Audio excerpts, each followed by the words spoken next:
Subtle at first, Natalie suddenly became obsessed with our company's finances. She started showing up to board meetings she'd never cared about before, always with a notepad and a distant look. She even hired a new accountant without so much as a conversation with me. That alone should have been a red flag. But I told myself she was just trying to be more involved. Then came the late nights at the office. "I'm just catching up on some numbers," she'd say. "You wouldn't understand, William. The books are a mess." Her tone wasn't worried. It was sharp, guarded. She started treating me less like her husband and more like someone she had to manage, sidestep, outplay. One evening, I knocked on her office door. It was locked. "Why is this locked, Natalie?" I asked. "I'm working. Just, please go," she said through the door, her voice strained. Later that week, I tried walking past her desk and saw her slam her laptop shut like she'd been caught red-handed. I stood there. "What are you hiding?" She didn't look at me. "Stop being paranoid, William. You've never cared about the numbers before. Let me do my job." But I did care. I had to. I noticed discrepancies in our accounts. Small ones at first, expenses that didn't make sense, vendor payments we never approved. I started looking deeper. That's when I found the emails. They were buried, but not gone, threads between Natalie and our CFO about Phase 3 of the restructuring. Except there was no Phase 3. We had no such project. The more I read, the colder I felt. She was referencing dates, documents, meeting times I had no recollection of, because they never happened. Then came the offshore accounts. She'd opened several in the Caymans, and I traced a pattern of transfers, small enough to avoid red flags, but frequent, methodical. Money from our joint business account was disappearing, masked through shell companies with names I didn't recognize. I became frantic when our company credit cards started getting declined. At first, I assumed it was a glitch. Then a vendor called me personally, asking why I'd authorized a bulk wire transfer from our payroll account. I hadn't. And then it hit me. She was documenting everything, setting up a paper trail that led directly to me. I found pictures of me signing what I thought were routine expense reports or vendor authorizations, only to realize later that my signature had been copied and placed on massive transfers. She'd hired someone to generate deep-fake security footage, video of me supposedly in the office on weekend nights when I was actually home watching movies with her. I wasn't even there. I whispered to myself the first time I saw one of the clips. She looked up from her desk when I confronted her. "Why?" I asked. "Why go to this length?" Her face didn't change. "You wouldn't understand," she said quietly. "You've never understood what this business could become." I found forged documents with my name on them, authorizing transfers I never knew about. Emails sent from spoofed versions of my own account, greenlighting transactions I'd never seen. She even included falsified minutes from board meetings where I had supposedly voted for financial decisions I'd never heard of. She wasn't just stealing. She was building an airtight case that I was embezzling from our own company, complete with a trail of evidence that would have landed me in federal prison for decades. The scope of her betrayal was staggering. It hadn't been a spur-of-the-moment scheme. She'd been planning this for at least 3 years. 3 years of positioning herself as the concerned wife, the silent observer who just happened to uncover her husband's financial crimes. She'd consulted with divorce attorneys months in advance, laying the groundwork to paint herself as the innocent party, the victim of my criminal activities. Our life together, the vacations, the anniversary dinners, even the vow renewals, none of it was real. All of it was theater. She wasn't just smiling through it. She was calculating. Every toast, every kiss, every night in bed beside me while I slept, she was plotting how to destroy me. But the most devastating moment came when I found her secret laptop, hidden in the attic, tucked inside a box labeled Christmas lights. I don't even remember what I was looking for. Maybe I needed to see it with my own eyes. Maybe part of me was hoping I was wrong. I wasn't. The laptop was password protected, but she'd used the name of our dog from college, a creature she once cried over when he passed. I suppose the irony would have amused her. On that laptop were files, hundreds of them, meticulously labeled folders containing spreadsheets, offshore account details, fake ID templates, correspondence with her lawyers, and photos, dozens of them. Natalie, on a beach in Costa Rica. Natalie and Joey, her personal trainer, sharing wine by candlelight. Joey kissing her neck. Joey asleep in bed beside her. Love letters, the kind you don't write in the middle of a con unless you believe in the ending. They'd picked out a beachfront property under a fake identity. Plane tickets were booked 2 days after my planned arrest. She had it all figured out. The moment I was cuffed and thrown in a holding cell, she'd vanish. Reborn. They even had baby names. She was planning to start a new family at 52, with my money, while I rotted in a prison cell. Seeing it didn't just break my heart. It shattered whatever was left of the man who still believed in her. I distanced myself, stopped sharing meals, moved to the guest bedroom. My replies became cold, clipped, one-word answers. I didn't yell, didn't accuse. Just froze her out like she wasn't even there. And that got to her. The silence unnerved her more than any confrontation could have. I remember her standing in the kitchen one morning, holding her coffee mug like it was a lifeline. "You okay?" she asked. I just looked at her. "Fine. You barely talk anymore." I shrugged. Not much to say. She stared at me a few seconds longer, then left without another word. And that's when the idea hit me. I wouldn't confront her. No. I'd drag this out. I'd let her feel the walls closing in. Let her unravel. Break her down inch by inch, just like she'd tried to do to me. It started small. Subtle. Every morning, Natalie would check her secret accounts from her locked office, usually around 7:15 sharp.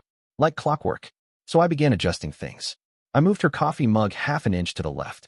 I changed the angle of her desk lamp by a few degrees. Switched 2 books on her shelf, titles she arranged alphabetically. She couldn't say anything. Not without sounding paranoid. But I watched. The first week, she started double-checking the locks. She'd close her office door, then open it again, check the deadbolt. Once, I stood in the kitchen and watched as she tested her office door 3 times before finally leaving for work. A few days later, she installed a new security camera in the hallway, thinking I didn't notice. I made sure to walk past the new security camera at exact intervals, 7:20, 7:35, 7:50. Like clockwork. Just enough to create a pattern she couldn't unsee. Something she'd obsess over. Something that would eat away at her when I wasn't in the room. At the office, I kept my distance, emotionally frozen, but made calculated moves. I scheduled private meetings with our CFO during her lunch breaks, fully aware she'd noticed them blocked on my calendar. She never asked, but I could see it in her eyes when we passed in the hallway. She was dying to know what we'd discussed. Then I had IT perform routine security updates on all the company computers. Harmless in theory. Standard protocol. But I knew what it meant for her. Panic. She started working later than usual. I'd hear her in her office muttering. Folders clicking open and shut like she was trying to stay one step ahead of something she couldn't see. A few days later, I caught her backing up her laptop onto 3 different external drives. I watched through the barely open office door as she labeled them with little color-coded stickers. She thought she was being clever, hiding them in random places, behind the cereal boxes in the pantry, under the floorboards in the laundry room, one inside a hollowed-out copy of Great Expectations on the living room shelf. I knew where each one was. I touched nothing, just noted locations. Photographed the setups. 2 weeks in, I stumbled on something that shifted everything. Joey, her personal trainer, wasn't just the side piece. He was a partner in this. I found receipts. Bank transfers routed through one of her shell companies, listed as fitness consulting services. Monthly payments that would make an Olympic gold medalist blush. Joey wasn't just sleeping with my wife. He was profiting from the millions she'd stolen from the company I built. So I started going to the gym. Not every day, just often enough to disrupt the rhythm. I never looked at them. I'd do bench presses or run the treadmill on the far side of the room, always facing away. But my presence was like a siren. Their body language changed. The banter between them became whispers. Joey started fumbling with weights he normally tossed around like feathers. Natalie cut their sessions down from an hour to 30 minutes. She was cracking. And when the cracks started to widen, the mistakes followed. One afternoon, I saw a charge come through on her personal credit card, a catering service listed under a shell company's name. Sloppy. That same night, I checked her browser history. She forgot to clear it. Search terms. How to tell if someone is on to you. Signs your spouse knows about affair. It was like reading her mind. Then, almost insultingly, she left her secret laptop partially visible in the attic. Not buried beneath decorations, just under a couple of boxes like she'd forgotten where she left it. I photographed everything. Documented every slip. Built an evidence file in my own secure cloud storage. Not for court. I had no intention of dragging this through the legal system. I had something else in mind. Something better. 3 weeks in, I made my first real move. I called the bank and reported our business credit cards, the ones she'd been abusing and letting decline, as stolen. Calm, polite, routine. Told them we needed replacements with new numbers. When the new cards arrived, I activated them. Quietly. Didn't say a word to her. Let her believe the old ones were still in play. A few nights later, she had a business dinner. Some fancy place downtown. I knew it was with potential investors because I overheard her practicing her pitch in the bathroom mirror earlier that day. She wore the navy blazer she saves for big meetings. Full makeup. Confident smile. All performance. An hour into the dinner, while I sat at home sipping whiskey in my sweatpants, I got the text. Did you cancel the company cards? No greeting. No punctuation beyond the panic. I didn't reply, but I already knew what happened. She tried to use her card at a business dinner with potential investors, and it was declined. The embarrassment on her face when she had to ask the CFO to cover the bill? Absolutely priceless. She couldn't come home and yell, couldn't complain, couldn't accuse, because doing so would mean admitting she'd been using company cards for unauthorized expenses. So she swallowed it, smiled through clenched teeth, and spiraled. Her behavior changed almost overnight. She started sleeping poorly, tossing and turning, waking up at all hours to check her phone. She'd sit at the edge of the bed scrolling for 10, 15 minutes, then walk down the hallway barefoot and silent, like some anxious ghost. Then came more cameras, installed around the house without a word to me. One over the garage, another tucked in the hallway vent, angled toward the office. She changed her passwords daily. I caught her once, hunched over her laptop whispering them to herself like prayers. And then she hired a private security firm to sweep the house. I came home one afternoon to find two men in polo shirts and gloves combing through the vents, checking light fixtures, lifting rugs. Natalie stood in the hallway with her arms crossed, barking instructions. I raised an eyebrow, expecting someone to plant a mic. She didn't answer me, just turned her back and walked into the kitchen. She was convinced I was recording her, watching her. I wasn't. I didn't need to. Her paranoia was doing all the work. So I leaned in. I left a worn copy of The Smartest Guys in the Room, the Enron story, on the coffee table, bookmarked with a yellow sticky note. A few days later, I queued up a documentary on white-collar crime and let it play just loud enough for her to hear as she walked in from the garage. I subscribed to a print newspaper for the first time in years and left it on the kitchen island, an article about embezzlement penalties conveniently circled in red pen. Nothing direct, nothing she could point to, just enough to keep her guessing. At the office, the cracks widened. The CFO pulled me aside after a board meeting. "Is Natalie okay?" he asked. I kept my face blank. "What do you mean?" "She's been off. Nervous. Overly involved in audit procedures she used to ignore. Like she's hiding something or expecting to be caught." Other board members had noticed too. During our last quarterly review, she could barely hold the paper steady. Her hands trembled as she flipped through reports, trying to answer questions she usually dominated with ease. "She seems distracted," someone noted aloud. "She's probably just overwhelmed," she shot back, forcing a smile. I stayed quiet.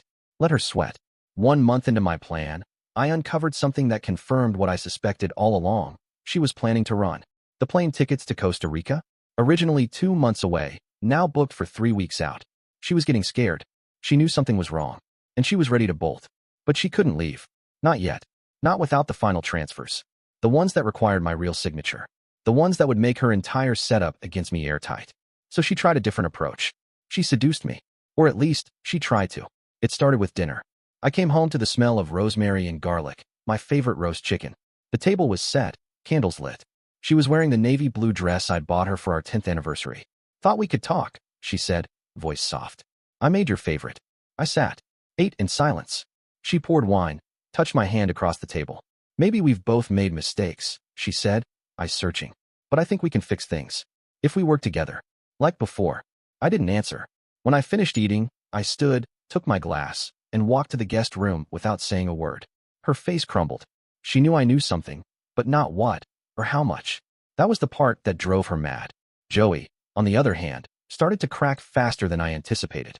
I had a buddy who worked at his gym mention, in a casual offhand tone, that the IRS had been asking questions lately about personal trainers taking cash under the table. Complete lie. But Joey didn't know that. Apparently, he freaked. I found text messages on Natalie's laptop during one of her long showers. She still hadn't figured out I knew the password. He was blowing up her phone, demanding answers, pressuring her to speed things up. "Joey, you said we'd be gone by now." "Joey, what if your husband knows?" "Joey, I want my cut. All of it. I'm not going down for this." Natalie's replies were panicked. She told him to wait, to stay calm. Said moving too fast would ruin everything. Then came the threat. "Joey, maybe I'm out. Maybe I walk away." Her next texts were nearly frantic. "Natalie, please don't. Please. Just a little longer. I'm handling it." Their paradise was unraveling, and I still hadn't confronted either of them. Then, 2 days later, she made a critical mistake. In her rush to prepare the latest stack of documents she needed me to sign, probably part of her final framing strategy, she included one she shouldn't have. A single document buried in the middle of the pile. A transfer order from one of her secret offshore accounts, moving $2 million back into our joint business account. She'd mixed up her papers. Sloppy, paranoid, distracted. I read it, understood exactly what it meant, and I signed it along with the rest, keeping my face blank, voice neutral. "Thanks," she said, not looking up. I'll get these sent off. That night, I was in the kitchen when I heard it, her muffled scream from behind the office door. Not anger. Panic. She must have been reviewing the files, going over every detail like she always did, trying to control the chaos. And there it was, her own hand, forcing a $2 million reversal into plain sight. The next morning, that money appeared in our company account, just sitting there. I logged in at 6:45 a.m. to confirm. She couldn't reverse it without drawing attention to the hidden accounts. Couldn't claim it was an error without explaining where the money came from. She was cornered by her own scheme. The $2 million shook the house like an earthquake. Natalie didn't say a word to me that day, just locked herself in her office. I could hear her on the phone all morning and afternoon. Low, urgent voices, the click-clack of her heels pacing, the occasional thud of a drawer slamming shut. She only came out once, to refill her water bottle. Her face looked hollow, drained. Foundation streaked with smudged mascara. I didn't ask questions. I just moved around her like she wasn't there. The next morning, I left the house at my usual time, coat over my arm, coffee in hand. But I didn't go straight to the office. Instead, I stopped by the bank. Joshua, the branch manager, had known us for 15 years. He stood as I walked in, smiling warmly. "William," he said, "good to see you. How's business?" I returned the smile. "Could be better," I said, glancing around. His expression shifted when I asked, quietly but clearly, to review our business account activity. "Just want to make sure everything's in order," I said casually, resting my palms on the edge of Joshua's desk. "We've had some unusual transactions lately." Joshua gave me that concerned but not panicked look bank managers specialize in and began pulling up our records. I stood behind him, watching the screen, sipping a cup of lukewarm coffee from the lobby machine. His eyebrows rose almost immediately. "There," he said, pointing to the screen. "That's the one, I assume." The $2 million transfer sat clear as daylight, the kind of number that doesn't just slip through the cracks. "It's from an account I don't recognize," he said slowly, already dialing. "Let me dig in a little." I played my part. Folded arms, slight frown, eyes narrowing like a man blindsided. A few phone calls later, he looked up from his notes. "It appears to be from an offshore account registered to a company called Sunset Consulting LLC. Do you recognize that name?" I shook my head, furrowing my brow. "No, that's concerning." I let that word hang in the air, then added with deliberate calm. "Could you put a hold on any future transfers from unknown sources for security purposes?" Joshua nodded. "Absolutely. I'll also add an extra verification requirement. From now on, any large transfer will need both your and Natalie's in-person authorization." I nodded like it was all just another Tuesday inconvenience. "Appreciate it, Joshua. You've always taken care of us." When I left, the sun was just starting to hit the upper windows of the downtown buildings. I knew she'd find out soon enough. At the office, I ran into Wesley, our CFO, in the break room. He looked like hell. Shadows under his eyes, tie a little too loose, posture tight. When he saw me, his body tensed like he'd been caught sneaking out of a meeting he wasn't supposed to be in. "Morning, Wesley," I said, keeping my tone light as I poured myself coffee. "Everything all right? You seem tense." He fumbled with his cup, nearly dropping it. "Just a lot on my plate. Natalie's been asking for detailed reports, every transaction from the last 3 years. It's time-consuming." I nodded sympathetically. She mentioned something about a restructuring project. Phase 3. I must have missed that memo. Wesley's face went pale. His eyes flicked to the hallway. "Oh, it's a preliminary idea. Nothing concrete yet." His nervous energy was radiating off him in waves. He was in deep, but he didn't like it. I tucked that reaction away for later. There was more to dig out of Wesley eventually. That afternoon, my office phone lit up 6 times with Catherine's name. I let them all go to voicemail. The messages started composed, her voice tight, formal, carefully measured. But by the 6th one, her voice was cracking, rushed, barely coherent. Something about urgent financial matters. I deleted them all. No need to reward panic. Instead, I spent the rest of the day reviewing real contracts. Stable, above board. Reminding myself what clean business looked like. When I got home that evening, the scent of seared beef hit me before I even dropped my keys. Natalie was in the kitchen, attempting to cook. Again, the counters were covered in ingredients, puff pastry, mushrooms, herbs. She'd gone all out. Beef Wellington. The dish she only made on our anniversary or when she wanted to soften me before a difficult conversation. An expensive bottle of Bordeaux was already open. Candles lit. Jazz humming softly through the speakers. I knew what this was. A performance. She turned as I stepped in. Her eyes were puffy, but her makeup was fresh, like she'd been crying earlier and tried to cover it up. "We need to talk," she said immediately, her voice thin with strain. "About the business. About us. About everything. I walked past her without answering, poured myself a glass of water instead of the wine she'd clearly laid out for me, and sat down at the far end of the table. I'm listening, I said. She took a breath, then launched into a carefully practiced monologue. We've grown apart, she began. I think the stress of running the company, it's taken a toll on both of us. The late nights, the constant pressure. I miss what we used to have. I said nothing. Let her fill the silence. She stepped closer. I've been thinking, maybe we need to take a step back. Recharge. Reconnect. Her voice cracked just slightly on that last word. She reached behind her and pulled a slim folder from the counter. Slid it across the table toward me. I've already booked tickets, she said. 2 weeks from now. Costa Rica. Just you and me. We could use the time to reconnect. Figure out our next steps. I opened the folder. 2 first-class tickets, just as she said. But the return date? Conspicuously absent. I closed the folder without a word and continued eating, methodically, like I hadn't just been handed a one-way escape plan funded by my own company's money. With each bite, I watched her expression deteriorate, hope turning to confusion, confusion to panic. Say something, she finally pleaded. Her voice wavered. Anything. You're scaring me with this silence. I took my time, finished chewing, wiped my mouth with the cloth napkin she'd so carefully placed beside my plate. The beef is overcooked, I said, standing. I didn't look back as I left the room. That night, as I lay in the guest room pretending to sleep, I heard her on the phone. She was trying to keep her voice low, but the walls were thin, and desperation is hard to mute. He knows something, she hissed, pacing. We need to move now. A pause, then sharper. I can't get the rest without his signature. Not without raising suspicion. Joey, no doubt. And judging by the tone, things were unraveling faster than she could patch them. The next morning, I woke early and headed straight to Joey's gym. Not to work out. I had other business. Leonardo, the owner, had always been the talkative type. Knew the local market, loved to gossip. We'd crossed paths at business functions over the years. I knew exactly how to get his attention. Funny thing, I said casually as we stood near the smoothie bar. My wife's trainer, Joey, mentioned he's thinking of opening his own place. Said he's come into some investment money. Leonardo's friendly expression vanished. His lips thinned. He said, voice low. That little. He's under a non-compete clause. 2 years. 50-mile radius. No exceptions. I raised my hands in mock surprise. Oh, I must have misunderstood. Maybe he meant after the clause expires. But I knew the seed was planted. Leonardo would be watching now. Watching closely. That afternoon, I made a point to drive past the gym. Through the wide glass windows, I saw exactly what I expected. Leonardo and Joey in a heated discussion. Leonardo was gesturing furiously. Joey looked like a kid caught stealing from the register. Natalie's paranoia escalated even further after that. Motion sensors appeared in the hallway outside her office.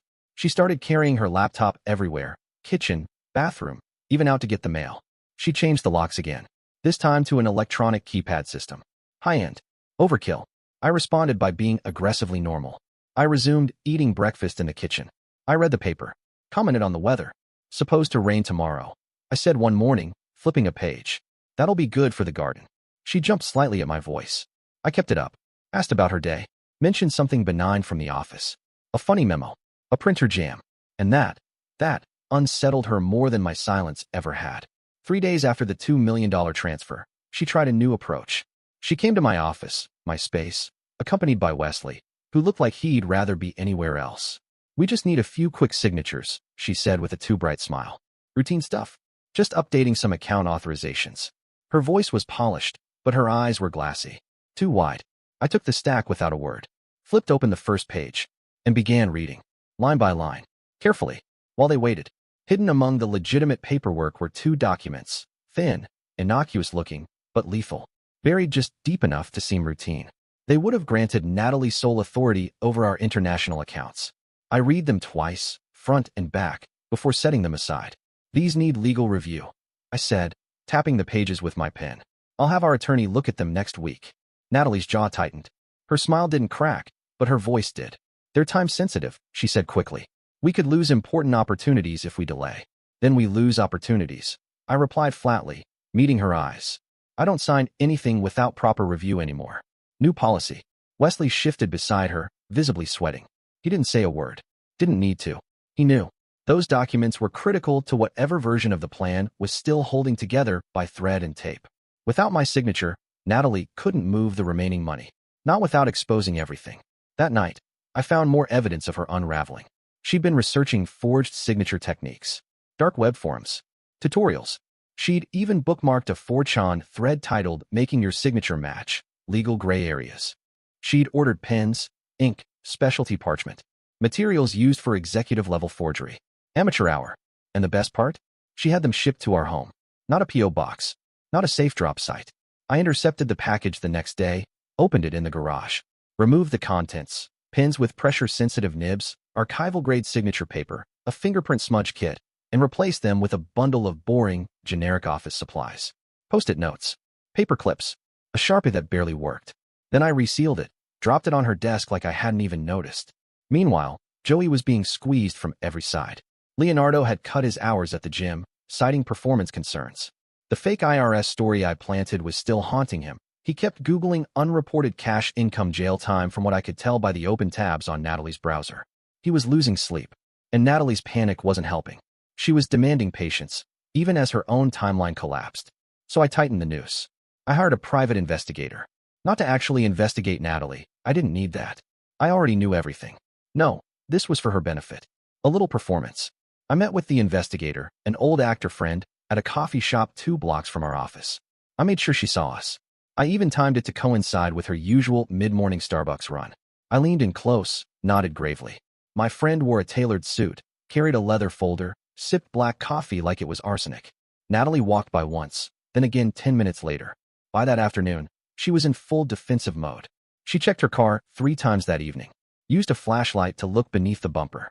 She swept her office twice, door locked, shades drawn, and even unplugged her computer tower like it might bite her. The psychological warfare was burning through her carefully constructed mask, and it was working. On both of them. Joey showed up at our house that Friday night. No warning, no subtlety. I opened the door. There he was, sweating, twitchy, shirt wrinkled like he hadn't changed all day. Joey, I said, smiling with polite confusion.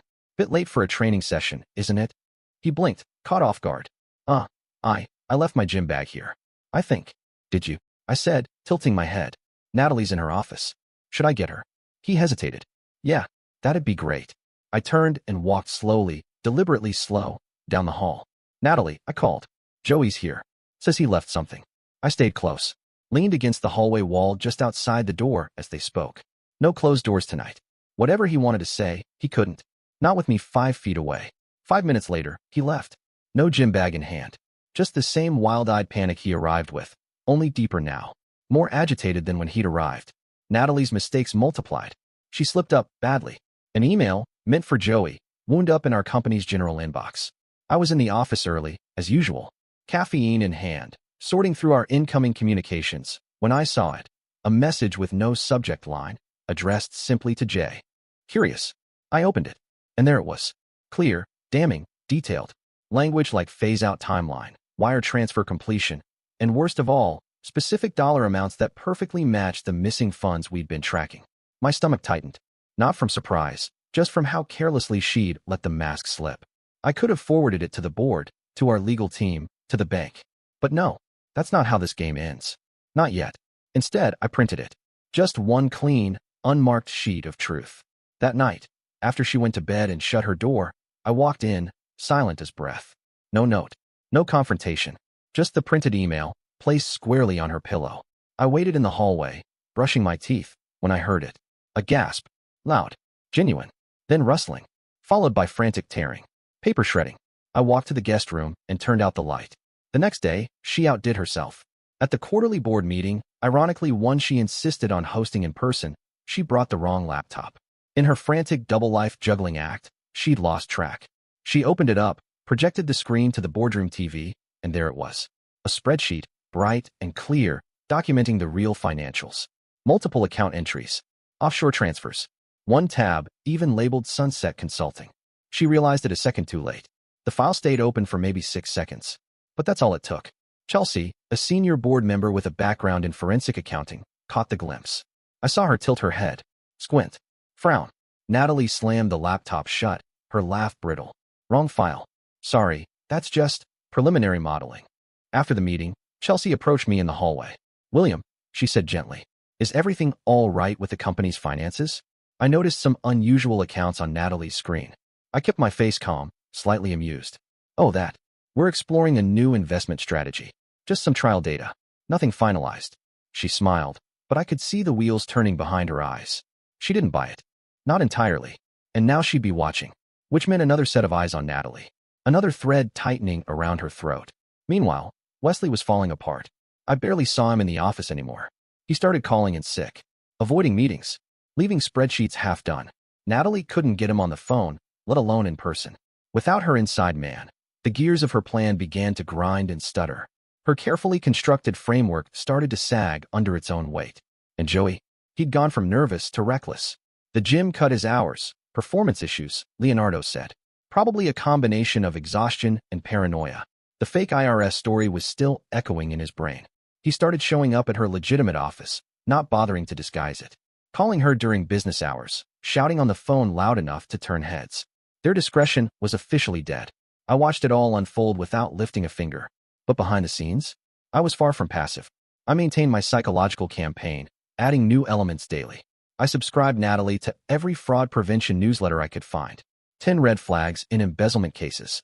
How prosecutors build financial crime cases. Her inbox began to swell with reminders of the very trap she'd set for me. I left business cards for forensic accountants in places she'd find them, her jewelry drawer, the glove compartment, even inside the book she kept on her nightstand. I bookmarked articles about white-collar crime and prison sentencing on our shared home computer. Made sure they were the first things she saw when she opened the browser. Then, one morning, I moved every one of her hidden backup drives. Not far, just an inch. Still tucked in socks and cereal boxes and coat linings, but just enough to let her know. I know where they are. She spent the entire next day spiraling, creating new backups, finding more obscure hiding places. Her hands trembled when she touched the coffee pot. She flinched when the microwave beeped. We were 2 weeks out from her planned Costa Rica escape, and Natalie was unraveling. She'd lost weight. Her cheekbones were sharp. Her eyes, once meticulous and calculating, had grown wide and hunted. She'd installed so many motion sensors and smart locks in the house that she was now tripping them herself. Twice that week, she'd set off alarms in the middle of the night. Joey, bless his fragile little heart, had reached his breaking point. He gave her an ultimatum via text. 48 hours, or I'm done. I want my share. You promised. Their paradise? Crumbling. I read it all from her phone, unlocked and left carelessly on the bed while she showered, desperate to stay plugged into her escape plan. She wasn't careful anymore, because fear kills precision. Then Wesley broke. He showed up in my office without knocking, shirt damp with sweat, hands shaking. He looked like a man on the edge of a cliff who'd just realized he can't fly. I can't do this anymore, he stammered, voice cracking. She said it was a victimless crime. Family money. That it'd all be clean by the time anyone noticed. I folded my hands. Didn't speak. Let him dig. She promised me a cut. Said I'd be free after this. But it's all falling apart. And he swallowed. I'll testify. To all of it. Just, please don't ruin me. I didn't know it would go this far. I leaned back in my chair. Studied him. You'll continue playing along, I said quietly. But you report everything to me. Every meeting. Every document. Every change. He nodded. Too fast. Too desperate. Yes. Yes, anything. I'll do whatever you want. And just like that, Natalie's last loyal pawn became my informant. With Wesley feeding me the final pieces, I learned the full scope. She planned to drug me at a farewell dinner, slip a sedative into my wine, steal my passwords while I was unconscious, and complete the final transfers from my device. She had already purchased the sedatives, hid them in a vitamin bottle. I made my move, swapped the pills with harmless vitamin C, installed hidden cameras in the dining room, synced the feeds to a secure cloud drive. When she executed her plan, I'd have everything: video, audio, physical evidence. The night came. Natalie made an elaborate meal, veal osso buco, a bottle of aged Chianti, candles. She wore red. Her hands shook as she stirred. Her phone buzzed every few minutes. Joey, checking in. He was waiting at the airport with fake passports and new names. At the table, she poured the wine, made a point to hand me a specific glass. I took it with a smile, brought it to my lips, drank deeply, or seemed to. In truth, I let most of it spill into the planter behind me while her back was turned. As the meal went on, I started to slouch, blink slowly, rub my eyes. Her eyes lit with hope. She bit her lip to hide the grin. Then I went limp, slouched in my chair like a sedated fool. She wasted no time, darted to my side, checked my pulse, performance-worthy, and rifled through my wallet. There, exactly where I'd left them, were the passwords. Fake ones. Ones that would immediately trigger security alerts. She snatched them and ran to her office. I heard her before I saw her. The furious clacking of keys. Her breath sharp and shallow. Then the inevitable. Beep, beep, beep. Account locked. Her scream ripped through the house, raw, feral, and desperate. She stormed back into the dining room, where I lay unconscious in my chair. Wake up, she hissed, grabbing my shoulders and shaking me. William, wake up. The passwords don't work. What did you do? I let my head loll. Let my arms hang uselessly. Eyes fluttering, breath steady but sluggish. She cursed. Then she pulled out her phone. Joey, she muttered, breath hitching. Pick up, pick up. She didn't even realize she'd put him on speaker. What now? He barked, annoyed, the call connecting immediately. The passwords don't work, she said, voice breaking. He must have changed them. I can't get into the accounts. What do we do? There was a pause. Then Joey's voice, flat and cold. I'm done, Natalie. This was supposed to be simple. You said you had it all figured out. Her voice cracked. You can't leave me. We're so close. The money is there. I just need access. Another pause. There is no we anymore. His voice cut like ice. I'm keeping what you already gave me. Compensation for this mess. Don't contact me again. Click. The line went dead. She just stood there, phone trembling in her hand, face blank. Then her knees buckled. She dropped into the dining chair across from me, shoulders shaking as sobs spilled out. Messy, choking, unfiltered. 3 years of scheming. A lover gone. The plan in ruins. And me? Still asleep. I waited. Let her marinate in it. An hour passed. I finally stirred. Let out a groggy groan. And an NGH. What happened? I mumbled, rubbing my eyes, pretending to stagger as I stood. She leapt up, eyes wide with forced concern. You had too much wine, she said, voice too high. You passed out at the table. I was so worried. Her eyes were red, hands shaking. Don't feel right, I muttered, rubbing my temples. Might be coming down with something. I shuffled off toward the guest room. She didn't follow. Didn't sleep that night either. I heard her pacing, arguing in hushed tones on the phone, calling lawyers, financial advisors, even a travel agent around 3 a.m. I only knew because I checked the caller ID logs. But it was too late. The noose had already tightened. The next morning brought the final blow. Wesley, following the script we'd rehearsed, delivered the news. The board had called for an emergency audit. All accounts would be frozen, pending review. I was in the kitchen when Natalie appeared. Hair tangled, face pale, no makeup. She didn't try to pretend anymore. She walked right up to me, bare feet on the tile, and whispered, You know, don't you? I stirred my coffee calmly. Know what, Natalie? That you've known. This whole time. I took a long, slow sip. Looked her in the eyes. That you're stressed about the audit? I said lightly. It's routine. I shrugged. Nothing to worry about, if everything's in order. Her face cycled through every emotion in the span of 5 seconds. Rage, then fear, then something brittle and desperate, and finally, resignation. She knew. She was done. The affair? Documented. The fraud? Locked down and logged. Her lover? Gone. Her plan? Ashes. She looked at me like a cornered animal, one that finally realized the trap had been sprung weeks ago. What do you want? She asked, voice frayed and small. It was the first honest question she'd asked me in months. I smiled. For the first time in weeks, I actually smiled. Just the truth, Natalie, I said quietly. That's all I ever wanted. She looked away. The audit was set for Monday. She had 3 days. 3 days to decide. Run and be hunted, penniless and with a shredded fake identity. Stay and face the consequences. Or gamble everything on one last desperate move. I watched her closely, knowing the storm still hadn't passed. She paced the halls like a ghost. I kept documenting everything. The cameras in the house showed her burning documents in the fireplace at 3:07 a.m. on Saturday. Wesley texted me midday Sunday. She tried logging into the offshore system. Blocked again. She panicked. Told me it's over. By Sunday evening, the transformation was complete. Natalie looked like she'd aged a decade in a matter of days. The sparkle, the cold, calculating gleam that had once laced every word she said, was gone. Now she was just hollow. A woman surrounded by the smoldering remains of her grand design. I stood in the hallway outside her office, unseen, watching through the slightly open door. There she was, curled up in the leather chair, the Costa Rica tickets in her lap. She wasn't crying. She wasn't moving. Just staring, numb. Her phone lay dead on the desk. Her laptop closed. Her hands still. I returned to my study and prepared for the final phase. The audit would reveal everything. The board would see what she'd done. The law would follow. But I had a choice to make. I could let it all unfold naturally, watch her burn. Or I could offer her something else. A deal. One that wouldn't save her, but would spare her from total annihilation. One that would leave her free, but disgraced. A woman with nothing left but her shame. I sifted through the files. The videos, the recordings, the screenshots. The hard drive was full. So was the cloud backup. The paper trail was airtight. And yet, I didn't feel rage. Not anymore. Only purpose. I didn't want revenge. I wanted something more satisfying than her collapse. I wanted her to live with it. To feel it every morning when she woke up and remembered what she lost. Not just the money. Not just the company. But the man who once stood beside her, who she believed was too soft, too trusting, too blind. She had no idea how wrong she was. Monday morning came. The light crept in slowly through the blinds. I sat in my study in silence, sipping black coffee. The evidence spread before me like a general's war map. And still, she hadn't moved. She hadn't slept, hadn't eaten, hadn't left her office. She was waiting, waiting for the crash she could no longer outrun, for the judgment she'd once planned for me to suffer.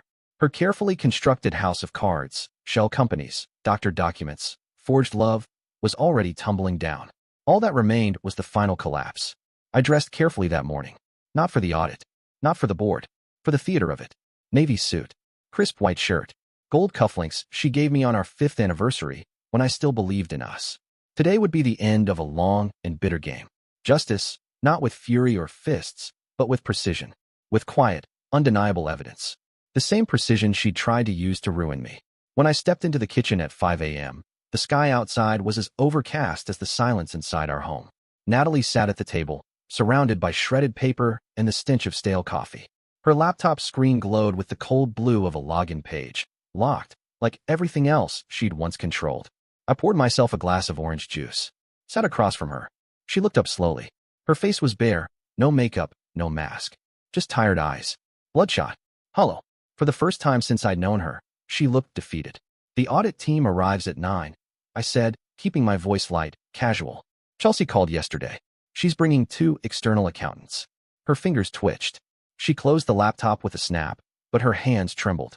Then she stood too fast and knocked over her coffee. The dark liquid spread like rot across her stack of half-burned documents. She didn't even try to stop it. I didn't move either. She walked away, slowly, toward her office. Probably for the last time as my wife. Or my partner.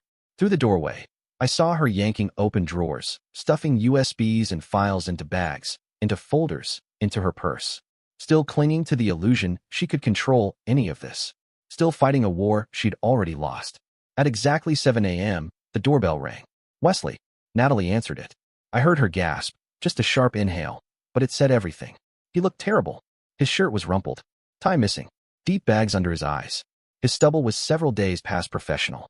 We need to talk, he said, and pushed past her into the living room. Natalie tried to stop him.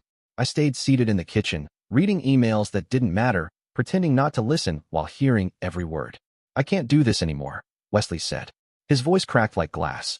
Natalie's heels clicked behind him, her voice rising. You can't, she said. Wesley, please, we had a deal. You're implicated too. I don't care anymore, he snapped. I have kids, Natalie. I can't look them in the eye knowing what I've done. I've already called my lawyer. I'm telling them everything. Offshore accounts, shell companies, every last piece of it. Footsteps moved toward the kitchen. Wesley appeared in the doorway. He saw me and froze. His face went pale. Morning, Wesley, I said, voice smooth, calm. Coffee. He shook his head, eyes darting toward the door, and practically bolted from the house. I heard the front door slam shut a second later. In the hallway behind him, Natalie stood frozen. Her whole body was trembling, her arms wrapped tight around herself, as if trying to hold in the unraveling pieces. Wesley had cracked. Her last inside ally was gone, and she knew he'd talk. By 8 a.m., she'd made up her mind. I found her in the bedroom, throwing clothes into a suitcase. Her movements were frantic, shaky hands shoving shoes and crumpled dresses into the bag without thought or order. On the bed, I saw them. The Costa Rica tickets. Torn clean in half. She finally understood. The escape was over. Going somewhere. I asked from the doorway, leaning against the frame. She didn't answer. Just kept packing. The zipper of her makeup bag caught on something and tore. She cursed under her breath, but didn't stop. Her phone buzzed again and again on the nightstand. Joey. Or Wesley's lawyer. Or both. She ignored it. I crossed the room, walked to the closet, reached up to the top shelf. Pulled down a small gray box. Inside were the backup drives she'd hidden there last week. She thought I hadn't found them. I set the box gently on the bed beside her suitcase. She froze. Slowly, she turned to look at it. Then at me. Her mouth parted slightly, eyes wide with disbelief. How long have you known? I shrugged. Does it matter? She blinked, her hands lowered to her sides. The question is, I continued, what happens next? She sank down onto the edge of the bed, the clothes she'd just folded crushed under her weight. Her eyes looked hollow. What do you want? She asked quietly. Money? The company? A divorce? I didn't answer. Not yet. Instead, I pulled out my phone. Opened the video. Her eyes flicked to the screen, and I watched her blood drain. The footage played. Her standing over me at the dinner table, rifling through my wallet. The call with Joey, her voice panicked. The passwords don't work. We need to move now. I didn't say a word until it ended. I want you to attend the audit, I said, calm as ever. Tell them everything. Every account. Every transfer. Every forged document. She shook her head, eyes brimming. They'll destroy me, she whispered. I'll lose everything. I stepped closer. You've already lost everything, I said. Joey's gone. Wesley is confessing. The money's frozen. Your plan failed. I paused. Let the silence settle. This is about damage control now. Her phone rang. She glanced at the screen and gave a sharp, bitter laugh. It's Joey, she said, holding it up like it was something poisonous. He's been calling all morning. Probably wants to make sure I haven't implicated him. Answer it, I said. Put it on speaker. She hesitated, then swiped to accept. The room filled with his voice, panicked, angry, unraveling. Natalie, what the hell is going on? Leonardo fired me. He says the IRS is investigating me. You said this was foolproof. She didn't flinch, just stared at the wall, voice flat. It's over, Joey. Everything's falling apart. You promised me $2 million, he shouted. I gave up everything for this. My job, my reputation. Your reputation? Natalie cut in with a dry, humorless laugh. You mean as the trainer who sleeps with married clients for money? There was a beat of silence. Then his voice dropped, colder. If I go down, you're going down with me. I have texts, emails, everything. You think you're so smart? I kept records too. She didn't even blink. Do whatever you want, she said quietly. I'm done. She ended the call and tossed the phone onto the floor. It slid under the bed. We sat in silence. Minutes passed. Outside, the crunch of tires on gravel broke the stillness. She turned her head. I hear cars, I said. She walked slowly to the window and pulled back the curtain. 3 cars, she murmured. Chelsea brought an army. They're thorough, I said. Chelsea's good at her job. Natalie turned to look at me, something hollow in her expression. You orchestrated all of this, didn't you? Every detail. Making me paranoid. Turning Joey against me. Getting Wesley to confess. She paused. You played me like a chess game.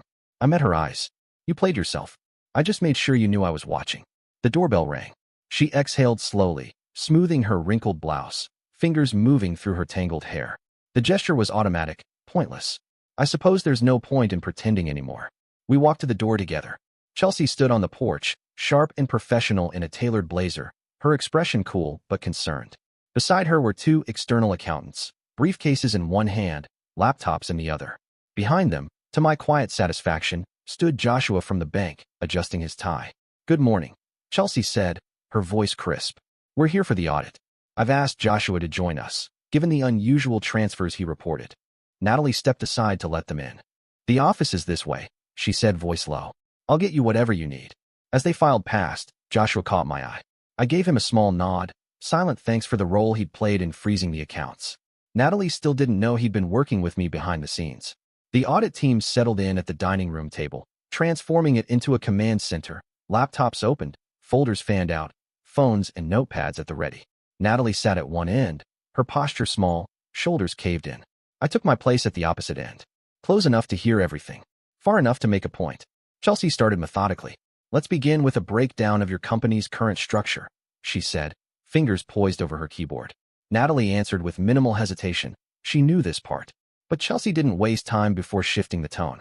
Can you explain the purpose of Sunset Consulting LLC? I watched Natalie's throat work as she swallowed hard. Her hands, resting in her lap, clenched so tightly. She glanced at me, just once, before turning back to the team. It's a shell company, she said flatly. I created it to move money offshore. One of the accountants, a lean man with sharp glasses, exchanged a glance with his colleague and began typing rapidly. Chelsea didn't flinch.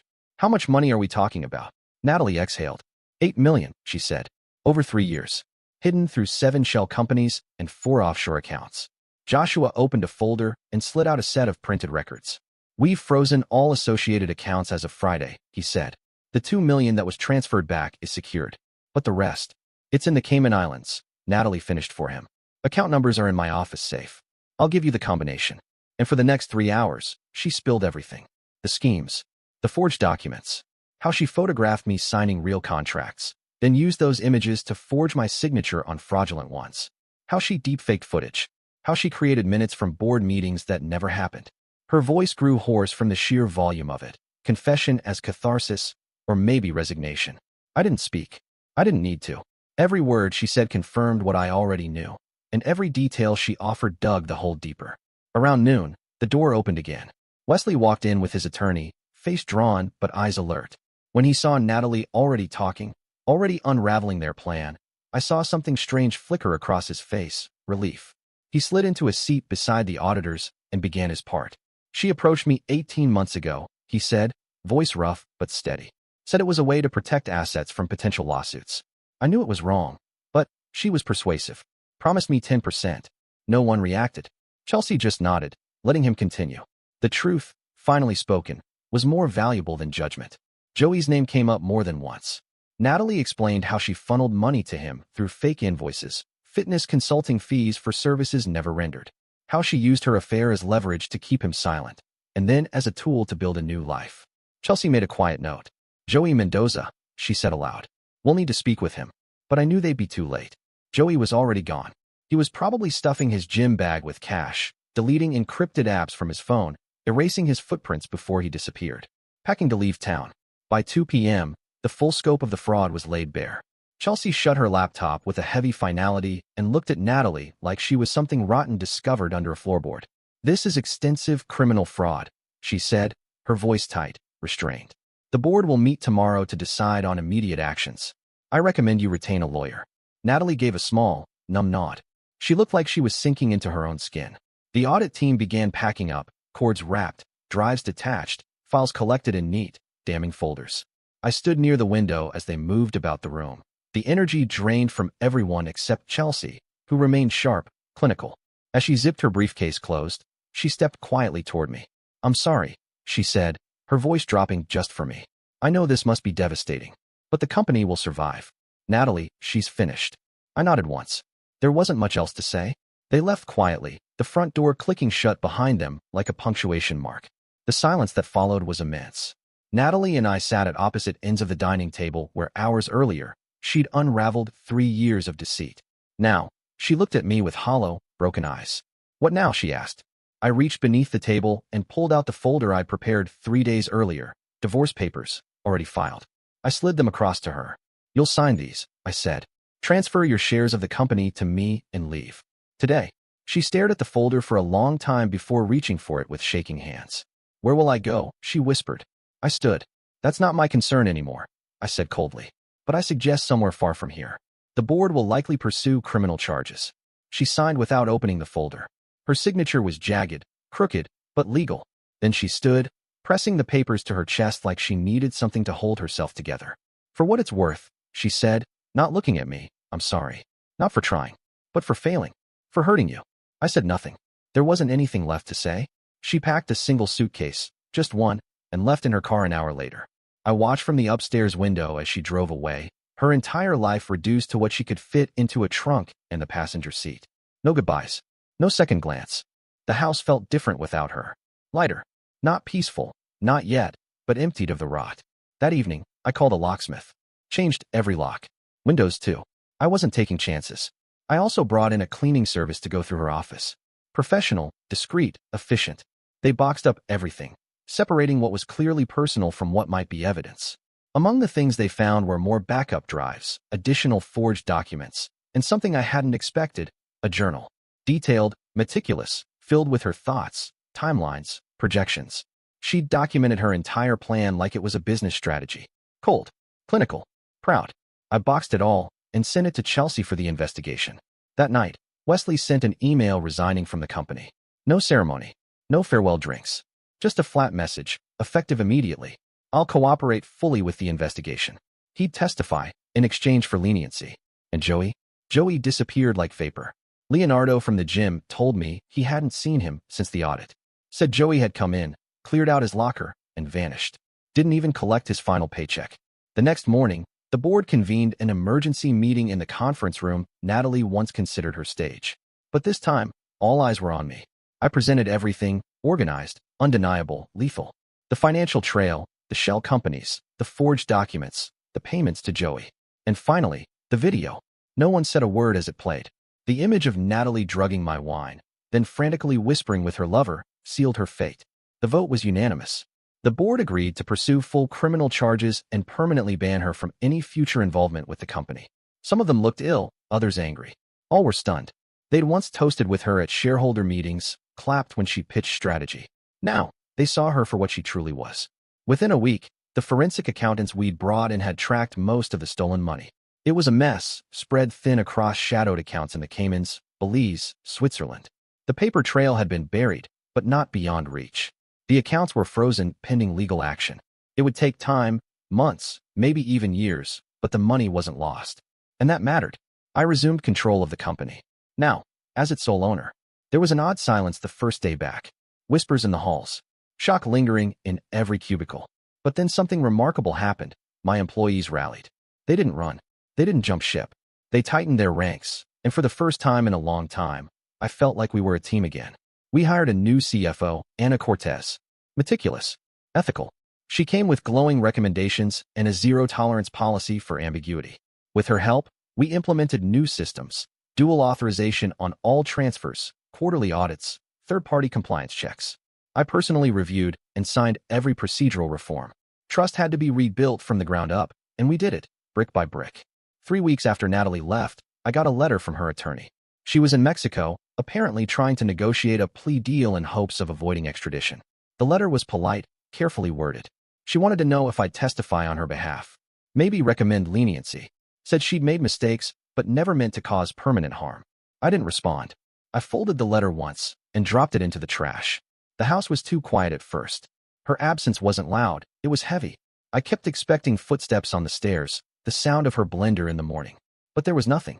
Eventually, I found peace in the stillness. I made my coffee. I walked in the evenings. I slept through the night without wondering if someone was plotting a new lie in the room next door. 6 months later, I got the call. She'd been arrested at the Mexican border, trying to re-enter the U.S. She was broke. Joey was long gone. She tried to cross in a rented car with expired documents and a suitcase full of handwritten notes on plea strategies. The judge didn't need long. She pleaded guilty, fraud, embezzlement, attempted assault. They gave her 5 years in federal prison and restitution of every cent she could repay. I attended the sentencing. Sat in the gallery in silence. She looked over once. Just once. She was wearing orange. Shackled. Pale. Her hair grown out and her face drawn. I felt nothing. No vindication. No sorrow. Just a final confirmation of everything I already knew. Wesley got 2 years probation and community service. He testified, just as promised. He lost his license, of course. He now busses tables at his brother's restaurant in Tulsa. Sometimes I think of him wiping down counters with shaking hands, wondering how close he came to ruin. Joey vanished completely. The authorities never found him. Rumor has it he made it to South America with the portion Natalie managed to pay him before the walls closed in. Let him have it. It bought him a few years of freedom. Not peace. The company survived. And not just survived, thrived. The audit hadn't just exposed Natalie's crimes. It revealed flaws, dangerous cracks, in how we'd run our finances, how we'd trusted too easily. We fixed them all. We became a case study in recovery and reform. And Chelsea? She accepted a permanent seat on our board. She told me, "You can't trust the system unless you test it. Now you know where the weaknesses were." Her vigilance became our firewall. Her sharp eyes never stopped watching. And I made sure that nothing like this, could happen again. I never remarried. Trust, real, unconditional trust, once shattered so completely, doesn't rebuild with time or therapy or even love. It becomes a wall, one you don't climb so much as learn to live behind. But that's not to say I didn't find peace. I did. In solitude. In the quiet rhythm of work. In the simple, grounding pleasure of knowing that every corner of my life was mine again. No shadows in the hall. No secrets behind locked doors. The beach house in Costa Rica, the one she'd bought for their new beginning, for their escape, was seized in the investigation and sold at auction. I read about it in the financial disclosures. Some retired couple from Canada bought it. Clean title, oceanfront, steep discount. I doubt they know anything about the plans that died within its walls, or the false paradise it represented. They probably walk hand in hand on the sand at dusk, sipping coffee, laughing at gulls, utterly unaware. That irony always made me smile. Sometimes, in rare, quiet moments, I wondered, What if I had just confronted her when I found out? Sat her down, asked her why, maybe even tried to forgive. But that fantasy fades as quickly as it forms. The photos of her with Joey, the fake invoices, the payments hidden through layers of deceit, the drug she nearly slipped into my glass. That wasn't a mistake. That wasn't a moment of weakness. That was a strategy, a decision. She'd made her choice long before I ever made mine. The last I heard, Natalie was teaching accounting classes to other inmates, using her skills, finally, for something arguably productive. Maybe prison gave her the clarity that wealth and deception never could. Or maybe she was just rehearsing her next scheme. I never bothered to find out. The truth is, I no longer cared. My company thrived. My life stabilized. The chaos receded. And the ghost of betrayal slowly dissolved into something dull and harmless. Not because I forced it out, but because I stopped feeding it. That, in the end, was the greatest revenge of all. Not her ruin, not her arrest, not even her sentence. It was my indifference. She had wanted to destroy me, to get everything I'd built and walk away with the pieces. Instead, she gave me freedom. Freedom from a marriage of pretense. From a partner who had been performing sincerity with the precision of a con artist. She gave me the chance to build again, without lies, without schemes, without her. The sun sets now on a life reclaimed, a business restored, and a future unburdened by the past. Natalie got her punishment. I got my freedom. And somewhere, in Mexico, South America, or wherever he'd run, Joey got to keep whatever blood money he'd earned. Dear listeners, please share your thoughts in the comment section below and don't forget to like, share, and subscribe.